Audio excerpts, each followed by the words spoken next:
Ito mga kababayan, binabatikos ngayon sa social media ang DTI Secretary na si Maria Cristina Roque. Matapos maglabas ng pahayag ang sekretary na kasya na raw ang 500 pesos para sa Noche Buena sa darating na Pasko. Isa nga po sa mga bumanat sa pahayag na yan ni Secretary Roque, si former Commissioner Attorney Rowena Guanzon. Pasko na naman. Itong gobyerno natin talaga, lahat na lang ng kapalpakan nyo, pinapasa nyo sa mga taong bayan eh. 500 pesos na Noche Buena para sa 4 na tao. Nakaka-insulto na kayo ah. Imbis na itaas nyo yung sahod, ibaba nyo presyo ng mga pagkain, hindi nyo naman mababa kasi smuggling kayo ng smuggling dyan ng agricultural products, pati bigas. Hindi nyo man lang mababa yung presyo ng bigas dahil wala naman kayong support sa farmers. Import lang kayo na import para may kickback kayo dyan, mga ayop kayo. So ngayon, pagkasyahin yung mga tao sa 500 sa Noche Buena po para sa 4 na tao. Ang amang gobyerno ito, kaka-insulto na kayo ah. Kapunan nga natin yung mga yan ng spaghetti sa mukha. Lalo na yung DTI dyan. Kaya yung mga kampon ni BBM, tumigil nga kayo ha. Tumigil kayo ng kaka-depensa yan sa kanya.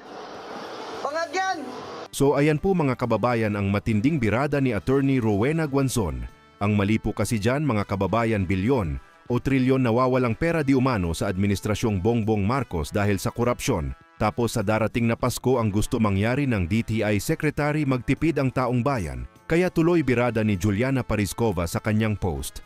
Kaya siguro 500 pang Noche Buena dahil di naman kumakain ang mga adik. Samantala balik tayo sa matinding pahayag ni Attorney Rowena Guanzon. Patungkol naman ito kay former Ako Bicol Party List Representative Zaldico at Bongbong Marcos.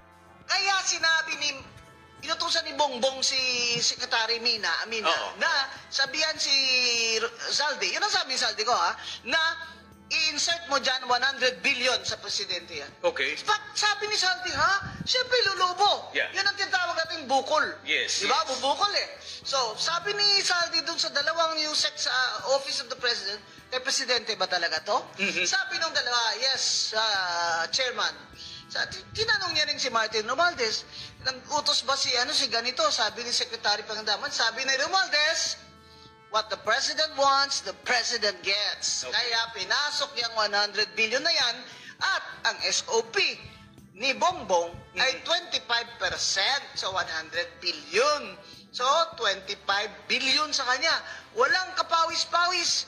Basta, pumirma lang ng insertion doon, pinasok lang ni Zaldico. Yan ang nangyari dyan. Yan ang sagot sa tanong nyo na bakit hindi na lang niya pinasok sa NEP. Kasi hindi nga niya napasok doon sa DPWH eh. Di ba karambolan na doon eh, kanya-kanyang na doon, ibilihan eh. Hindi niya doon napasok kasi nga tulog eh, di ba? So ngayon nahuli na. Sabi niya, ba't ako wala? Lahat na sa inyo. Sinabi niya, lahat in Tagalog daw lahat na kinuha nyo, wala na sa akin.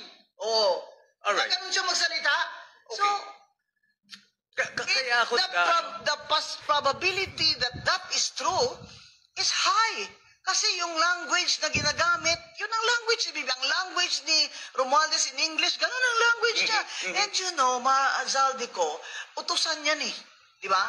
Kikita siya, pero atsoy talaga siya ni Romualdez.